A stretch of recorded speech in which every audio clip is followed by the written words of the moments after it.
سندھ میں ہزاروں کی تعداد میں خواجہ سرائے جو سیل کر رہے ہیں، ہزاروں کی تعداد میں لوگ ہیں جو خرید و فروخت کر رہے ہیں اور بہت زیادہ کر رہے ہیں۔ لاہور میں تو تھی لیکن جو سندھ ہے، سندھ میں بہت زیادہ ہو چکی ہے خرید و فروخت۔ ہم اپنے آپ کو ایسے سمجھتے ہیں کہ ہم مردہ ہیں، قبر میں پڑے ہوئے ہیں، کیونکہ ہماری آواز کوئی سننے والا نہیں ہے۔ بہت زیادہ ظلم ہو رہا ہے کہ دن بدن بیچتے ہیں، رات کو سوئے ہوتے ہیں، جب صبح اٹھتے ہیں تو فون کسی اور کا آ جاتا ہے کہ ابھی آپ ہمارے چیلے ہو چکے ہیں اور ہم آپ کے اتنے پیسے دے چکے ہیں۔ ہمارا جب ماں باپ ہمیں نہیں بیچ سکتا، انجان انسان آ کے ہمیں کیسے بیچ سکتے ہیں؟ تو یہ جو بیچ رہے ہیں خواجہ سراؤں کو، ان کا مقصد کیا ہے؟ ان کا ایک بہت بڑا بزنس ہے، جتنا پاکستان میں بڑا بزنس ہو جائے اس سے کم ہے۔ یہ 2 منٹ میں لاکھوں کروڑوں کی بولیاں لگاتے ہیں، ادھر بیٹھ کے خریدتے ہیں، جیسا کہ 5 لاکھ میں خرید رہے ہیں، ادھر بیٹھ کے اس کو 10 لاکھ میں بیچ دیں گے۔ 1-2 منٹ کی بات ہوتی ہے۔ یہ بہت بڑا ایک مافیا ہے اور ان کا ایک گروہ بنا ہوا ہے۔ ہمارا کوئی غلط مقصد نہیں ہے، ہم صرف آزادی چاہتے ہیں۔ السلام علیکم ناظرین، میں Humaira biker leader T V کے ساتھ۔ ناظرین، ہمیں پتہ چلا ہے کہ سندھ میں ہزاروں کی تعداد میں خواجہ سرائے جو سیل کر رہے ہیں۔ میرے ساتھ اس ٹائم سیرش بلوچ موجود، ہم ان سے بات کرتے ہیں، ان سے پوچھتے ہیں کہ خواجہ سراؤں کو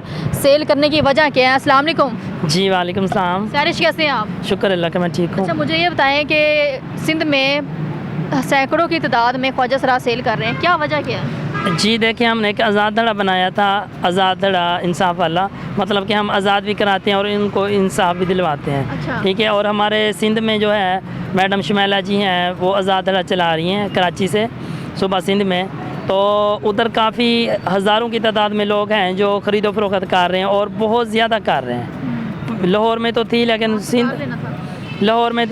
جو سندھ ہے، سندھ میں بہت زیادہ ہو چکی ہے خرید و فروخت۔ تو اس لیے ہم آئی جی جو سندھ ہے ان سے بھی ریکویسٹ کرتے ہیں اور آئی جی پنجاب سے بھی کرتے ہیں کہ ان 2 صوبوں میں بہت زیادہ خرید و فروخت ہو رہی ہے، اور جو خواجہ سرا نہیں ہیں، شادی شدہ بیوی بچوں والے ہیں، وہ یہ کام کر رہے ہیں۔ ان کی پکڑ دکڑ کیوں نہیں کی جاتی؟ حالانکہ ہم آئی جی پنجاب سے کتنی دفعہ مل چکے ہیں، اور ابھی آپ مریم نواز جی وزیر اعلیٰ پنجاب آپ بنی ہیں، آپ ہمارے حال پہ رحم کریں اور ہمیں بھی دیکھیں۔ ہم بھی پاکستان کا ایک حصہ ہیں، ہم پاکستان میں رہ رہے ہیں۔ ہم زندہ ہوتے ہی ہم اپنے آپ کو ایسے سمجھتے ہیں کہ ہم مردہ ہیں، قبر میں پڑے ہوئے ہیں، کیونکہ ہماری آواز کوئی سننے والا نہیں ہے۔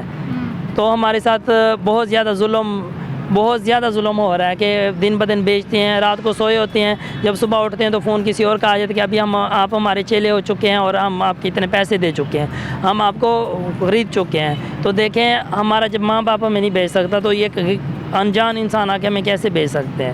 اور گاؤں سے جب یہ لوگ آتے ہیں تو گھر میں بتا کے آتے ہیں اپنی بیوی بچوں کو ہم کمانے کے لیے جا رہے ہیں، جب دوسرے شہروں میں آتے ہیں ان کا ایک گروہ بنا ہوا ہے، مافیا بنا ہوا ہے، تو یہ ہمارے جیسے لوگوں کو بیچتے ہیں، خرید و فروخت کرتے ہیں، حالانکہ ہم ان کو جانتے تک نہیں ہیں، اور یہ لاکھوں کروڑوں تک بولیاں لگ چکی ہیں، بہت زیادہ لگ چکی ہیں۔ ایسا کیسے ہو سکتا ہے کہ ان کو آپ جانتے ہی نہیں ہیں اور وہ کس طرح آپ پہ مطلب آپ کو بیچ سکتا ہے؟ کہ یہ کیسے ممکن کیسے ہے؟ یہ ایسے ممکن ہے کہ جیسا کہ میں ہوں، اگر میرا گرو ہے وہ مجھے کہیں اور بیچ دیتا ہے تو خریدنے والا مجھے دیکھے گا نہیں، ادھر سے مجھے پیسے دے گا، اس کے پیسے مثلا کے پیسے دے کے گرو کو جو نیا بنے گا، ٹھیک ہے، اس کو قیمت دے کے اور وہ خرید لے گا۔ بعد میں میرا نمبر لے کے وہ فون کرے گا کہ آپ میرے چیلا بن چکے ہو اور میرے پاس آؤ۔ اگر میں اس کے پاس جاؤں گی، اس کو کما کے یا جو بھی کر کے اس کو دوں گی تو وہ ٹھیک ہے، اگر میں نہیں جاتی یا میں نہیں اس کو مانتی کہ میرا گرو تم نہیں، میں نہیں جانتی، تو آگے اس کو فروخت کر دے گا۔ تو یہ جو بیچ رہے ہیں خواجہ سراؤں کو، ان کا مقصد کیا ہے؟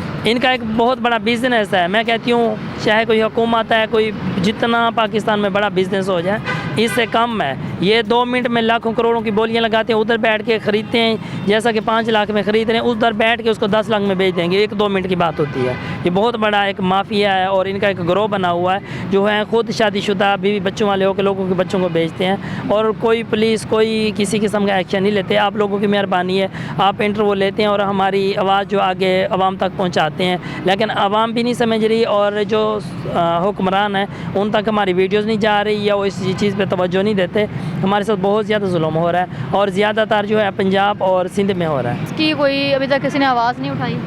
ابھی تک تو کسی نے بھی نہیں اٹھائی۔ دیکھیں آپ کے سامنے ہیں، ہم مثلا کہ انسان ہیں، زندہ ہیں، آواز بھی میری آ رہی ہوگی ویڈیوز میں، تو ہمیں کوئی انصاف دلوانے والا نہیں ہے۔ لاکھوں کروڑوں کی تعداد میں لوگ ہیں جو ذلیل ہو رہے ہیں، دن بدن ذلیل ہو رہے ہیں۔ ہمارے پاس کتنے لوگ آتے ہیں، میرا ایک آزاد دھڑا بنا ہوا ہے، میں داتا دربار رہتی ہوں، تو ہمارے پاس کتنے لوگ آتے ہیں جو کہتے ہیں ہمارے گرو نے اتنا ہمیں بیچ دیا، ہمیں مارا، ہمیں گھر نہیں جانے دیتے، کیا کچھ ظلم کرتے ہیں۔ لہٰذا یہ چیز بند کروانی چاہیے، اور ہم انسان ہیں تو ہمیں انسانوں والا تحفظ ملنا چاہیے۔ یہ جب تک سندھ میں، چلو یہاں پر لاہور میں تو آپ لوگ ہیں،